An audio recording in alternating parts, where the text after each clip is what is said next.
El caso del ex subsecretario Monsalve hay dos líneas, una que tiene que ver con la judicial, con la investigativa, donde se van conociendo nuevos antecedentes con respecto a lo que ocurrió y no solamente con su actor, sino también con la PDI, por ejemplo, que está involucrada de acuerdo a los propios testimonios. Y una arista política, las consecuencias de este caso, y una de ellas es que hoy día en la mañana se conoce esta carta por parte del ex subsecretario del Interior, donde después de 32 años renuncia al Partido Socialista de Chile, argumentando que se va a centrar en su defensa y que en todo momento parte así el comunicado de mi vida y en especial en el ejercicio de cargos públicos o como militante del Partido Socialista he defendido el principio de igualdad ante la ley. Ejercer el cargo de subsecretario de Interior, al verme enterado de diversos casos de connotación pública, siempre sostuve que toda denuncia debe ser investigada independiente al cargo, condición económica o posición política del denunciado. Esta no es la excepción. El principio de igualdad ante la ley debe respetarse siempre y con lo anterior y con ya los antecedentes que se conocen, todo esto lleva a que finalmente renuncie a partir del 24 de octubre, lo establece el comunicado, al Partido Socialista de Chile. Son 32 años de militancia que terminan con esta carta que presentó Monsalve ante el Servicio Electoral el día de ayer y que, según escuché, le mandó por WhatsApp a la presidenta del partido, Paulina Bodanovich, quien hoy se refirió justamente a este tema. Escuchemos. Senadora, ¿sabe que me acaba de llegar durante esta entrevista? Me lo acaba de mandar Paula Comandari, nuestra editora.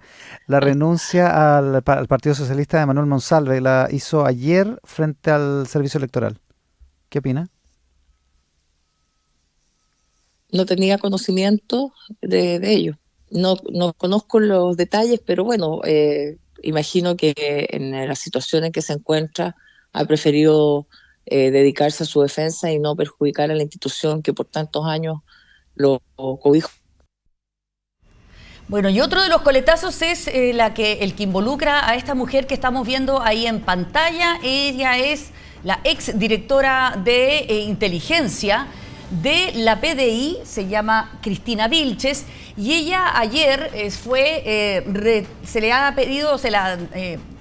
le pidió el retiro absoluto de la institución en un comunicado que entregó justamente el director de esa institución, el director Eduardo Serna. Él instruye este retiro absoluto de Cristina Vilches por una razón. Dice: razón al estándar de prudencia necesaria para llevar a cabo las actuaciones en el marco de la ley de inteligencia. Esto, analizando esta declaración y además ahí vinculándola a lo que recientemente declara la ministra del Interior, que las razones son el actuar, son otras las que establece este comunicado en relación a lo que se le pregunta de la vinculación que hay con esta acción propiamente tal de la jefa de inteligencia, es a propósito de que ella es, de acuerdo a las propias declaraciones de funcionarios de la PDI, son las que encabezan los operativos y que ordenan los operativos para que funcionarios de la PDI recojan las cámaras de seguridad del hotel, del restaurante donde fue el ex subsecretario Monsalve, previo ya a la formalización e investigación como tal, y eso ha generado también que finalmente desde la PDI ante esta situación, ante este procedimiento que es completamente fuera de lo común por beneficio personal del propio subsecretario, él es el que ordena, salga finalmente la jefa de inteligencia de la institución. Bueno, hasta el minuto las autoridades tanto de la PDI como del gobierno habían dicho que la actuación de la directora de inteligencia y de este grupo de PDI que investiga el caso antes de la denuncia había sido totalmente de acuerdo a la ley. Ahora se ve que hay algo diferente. Lo que sabemos es que el 10 de octubre Vilches se reunió con el subsecretario Monsalve en esa época en su oficina y Monsalve le dice que está preocupado porque no recuerda hechos que ocurrieron el 22 de septiembre, que se sentía amenazado porque podía ser extorsionado y que quería saber qué ocurrió en el restaurante peruano, que ya todos conocemos, y cómo llegó al Hotel Panamericano. Al parecer, la instrucción viene de una orden de protección a la autoridad. En base a ese resquicio o a ese principio es que Monsalve pide este informe de inteligencia que está incluido en la ley de inteligencia, pero al parecer, de acuerdo a Serna, el director, esta no se hizo con el nivel de prudencia necesaria. Escuchemos las declaraciones del subsecretario Cordero, que también habló de este caso. Las razones son los antecedentes adicionales que se han conocido estos últimos días y especialmente aquellos que se exhibieron por parte del Ministerio Público en la audiencia de garantías y entre otras razones, tal como indica el comunicado y como lo expresó el director Serna, porque de ellos revelan un ejercicio imprudente de algunas atribuciones de la ley de inteligencia. Hasta los antecedentes que tenemos hasta ahora, el señor Monsalve habría citado a su oficina a la ex jefa de inteligencia con la finalidad de plantear una situación que lo afectaba a él con riesgo de autoridad. Y en función de eso, la ex jefa de inteligencia habría actuado. A juicio del director Serna, dado los antecedentes nuevos que se han conocido, esas atribuciones fueron ejercidas de modo imprudente. Si el señor Monsalve, ocupando su cargo, ejerció indebidamente sus atribuciones, forma parte de la investigación penal y como ustedes bien saben, el Ministerio del Interior el día de ayer ha requerido al Consejo de Defensa del Estado que evalúe el conjunto de antecedentes para efecto de hacer efectivas las acciones que corresponda, dado que es al Consejo que le corresponde perseguir o ejercer las acciones en materia de delitos funcionarios. Para que nos aclaremos un poco, porque hay tanta investigación abierta, hay una investigación penal que lleva la Fiscalía y donde ahora, como acaba de decir el subsecretario Cordero, va a participar el Consejo de Defensa del Estado como buscando, ¿no es cierto?, si hay la posibilidad de que se presente una querella. El Consejo de Defensa del Estado es como el abogado del gobierno, ¿no?, del gobierno del Estado de Chile y por tanto tiene que representar los intereses. Luego hay un sumario interno que se iba a realizar internamente en el gobierno, pero que finalmente lo va a realizar la Contraloría en torno a las actuaciones que hizo Monsalve como subsecretario. Y hay otro sumario que está al interior de la PDI para también ver cómo actuaron los policías y los escoltas que tenían a cargo la seguridad del ex subsecretario. Sumario administrativo, además, Mónica, en la Subsecretaría del Interior, que recién se va a empezar a ejecutar, muy distinto a lo que se planteó también por parte de la titular del Interior cuando se conoce este caso y cuando ella sostiene que ya estaba realizándose un sumario administrativo con respecto a, y fuentes desde el interior del Ministerio del Interior, uno sostenía que no era así, sino que ahora recién se hace y por parte de la Contraloría. A mí me contaron que la verdad es que tenía, por el rango que tenía Monsalve, lo tenía que hacer otro subsecretario. Y ningún subsecretario quería hacerlo porque en verdad era un tema muy complicado, muy complejo. Así que lo que se optó fue finalmente por pasárselo a la Contraloría para que lo realizara con mayor independencia.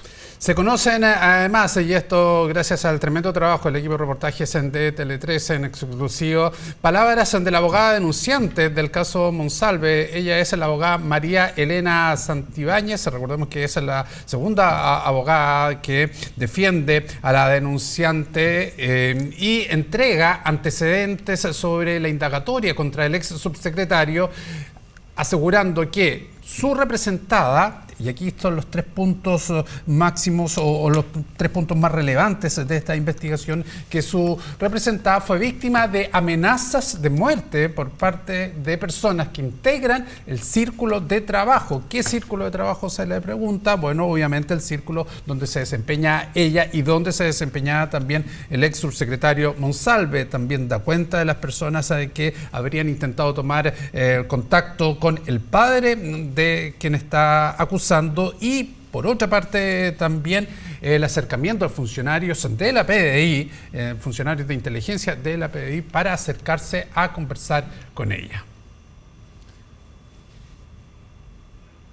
Efectivamente ella habría recibido algún tipo de amenaza en el sentido de sabes que puedes aparecer muerta, ¿sí? O puede pasarte algo a ti o a otra persona, de ese tipo. ¿Eso se lo dijeron a ella? Eso lo recibió ella como por parte de personas cercanas. ¿Personas cercanas a ella o al subsecretario? Personas del círculo, digamos. ¿De ella? Del círculo donde trabajaba. Sobre ese punto yo me enteré ayer que se trataba de funcionario de inteligencia, sabía del suceso mismo que había ocurrido y no, efectivamente sí toman contacto con ella, hablan por teléfono con ella. y de hecho le piden que se presente frente a ellos, digamos que baje donde está. ¿Y se produjo ese encuentro? No. Esto por el citófono, por así decirlo. O sea, claro, no fue presencial, pero sí hubo una conversación. Perfecto. ¿Y ella después se entera atando cabos que se trataba de funcionarios policiales? De que eran funcionarios policiales nos enteramos el día de ayer. Ah, ya. No se identificaron como tales, por así decirlo. No, de hecho aparecían vestidos de otra manera, simulando una cuestión completamente distinta. ¿Qué simulaban? Simulaban traerle un encargo. ¿Él no tomó contacto cuando se entera de lo que le pasó a su hija con otras personas del gobierno, por ejemplo? O sea, no, más bien al contrario, ¿cierto? Creo que hay personas del gobierno que se intentaron comunicar con él. ¿Con él? ¿A través de los ministros, subsecretarios? No. ¿Y cuando te refieres a gente del gobierno, a militantes del partido, de quiénes? No, personas que trabajan en el ámbito público. Para intentar de alguna manera bajar o no, intentar que no se ejecutara la denuncia. Él no tomó contacto con ellos, sencillamente recibió las llamadas. Ah, y la rechazó, recibió mensajes, por así decirlo también. Bueno, desde esas son las declaraciones que son obviamente muy, muy graves en el sentido de que ella, dice la abogada, que esta denunciante recibió amenazas de muerte por parte de su compañero de trabajo. Básicamente eso es lo que está diciendo la abogada, lo que es tremendo y fue un golpe noticioso y un golpe también para la investigación. Que genera aún más preocupación de lo que sabíamos hasta ahora, porque lo que sabíamos hasta ahora es lo que había dicho justamente el fiscal Armendáriz, que sale ahí en imágenes, en esa audiencia que fue tan larga en el 7º Juzgado de Garantía, donde él dice que efectivamente Monsalve había mandado a agentes de la PDI a el domicilio, que él mismo había mandado a agentes de la PDI al domicilio de la denunciante. Bueno, la versión de el entorno del ex subsecretario explica esto diciendo que no fueron a amenazar a la denunciante, sino que fueron a saber de su estado de salud.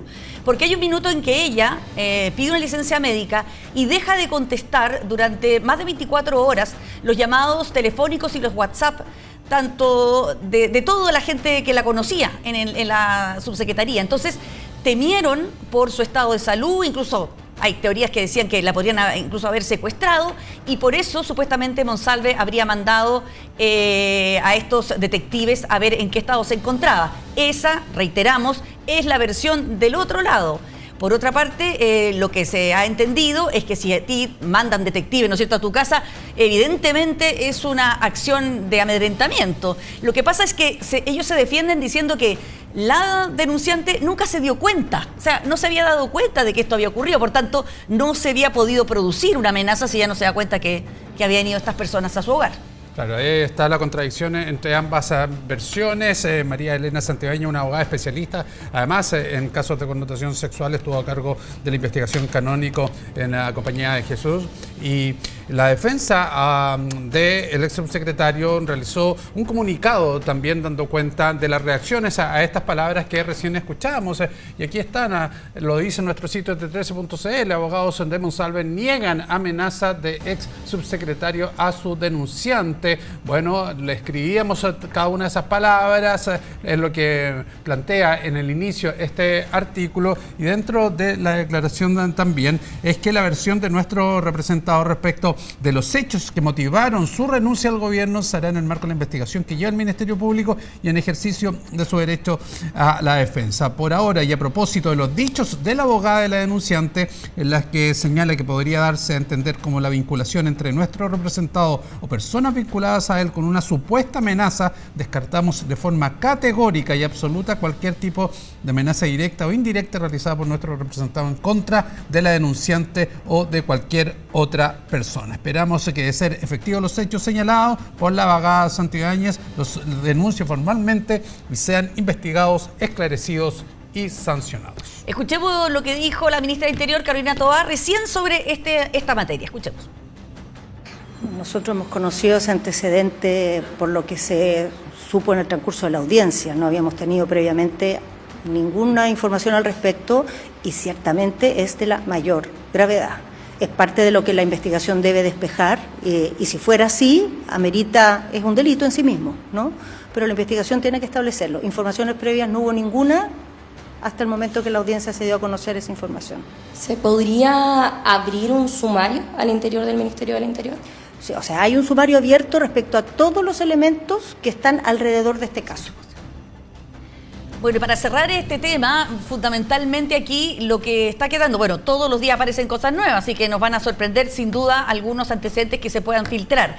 Ahora, lo que sí es claro es que no va a haber más filtraciones de la Fiscalía, porque hoy, de hecho, se despidió a 2 funcionarias de la Fiscalía de Coquimbo que se metieron sin tener autorización justamente en la indagatoria que está en calidad de secreta y por tanto fueron despedidas, y también la Fiscalía Nacional está buscando a muchos otros que también hicieron lo mismo y que podrían haberla filtrado a terceros esas informaciones que deberían haber estado reservadas. Hay que esperar entonces nada más que en algún minuto el fiscal Armendáriz, cuando sienta que tiene suficientes elementos, pida, ¿no es cierto?, la audiencia de formalización, que será, me imagino, el próximo paso legal que vamos a ver.